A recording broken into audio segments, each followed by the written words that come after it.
Que ce soit celui qui a tenu une personne en détresse au téléphone pendant plus d'1 heure pendant qu'on organisait les secours pour les interventions en parallèle, qu'il s'agisse de l'informaticien qui a accepté de revoir avec l'ensemble de sa famille son mode de vie pour travailler de nuit, pour maintenir nos systèmes d'information et d'adjudication disponibles 24 heures sur 24, 7 jours par semaine.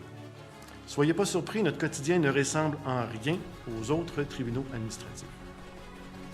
Je dois vous confier que ce n'est pas facile de faire partie du TAD. Les attentes sont énormes envers notre petit organisme.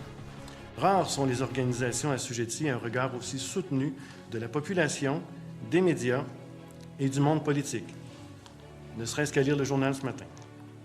Notre travail est toutefois profondément empreint de sens et c'est celui-ci qui nous mène chaque jour à renouveler notre engagement. Pendant de nombreuses années, le protecteur du citoyen a dénoncé les délais déraisonnables dans le traitement des demandes, c'est-à-dire les délais à régler les litiges qui nous sont confiés. À mon arrivée en poste, nous avons pris les mesures nécessaires afin de régler la situation.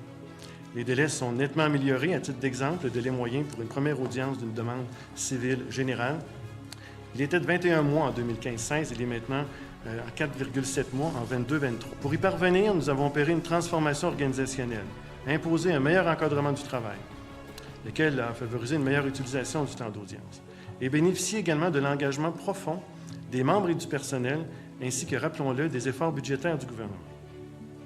Cependant, la vie est loin d'être un long fleuve tranquille, puisque s'est imposée par la suite une crise du logement sans précédent qui a de nombreux impacts sur les activités du tribunal, comme le démontre notre dernier rapport annuel de gestion.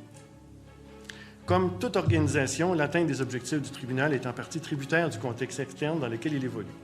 Plusieurs paramètres influent sur le volume de demande, notamment en fixation de loyer. De plus, les conflits qui autrefois s'éteignaient du fait du départ tout simple du locataire sont maintenant portés devant le tribunal, les locataires ayant des difficultés majeures à se reloger à un coût accessible. Je ne surprendrai personne en affirmant que la crise du logement est sans précédent quant à ses effets sur le tribunal.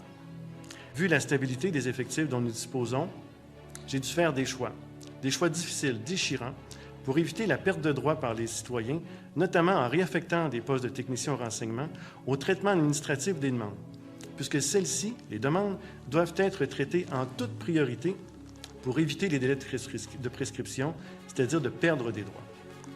Choisir le moindre mal, me direz-vous, oui, c'est absolument ça. En revanche, le tribunal n'est pas la seule instance auprès de laquelle il est possible de se renseigner. Ça ne suffit pas que le tribunal s'est délesté de sa mission, bien au contraire. Vous connaissez la métaphore, je ne remettrai certainement pas le singe sur les épaules de quelqu'un d'autre. Je vous rassure, mon singe est bien attaché sur mes épaules.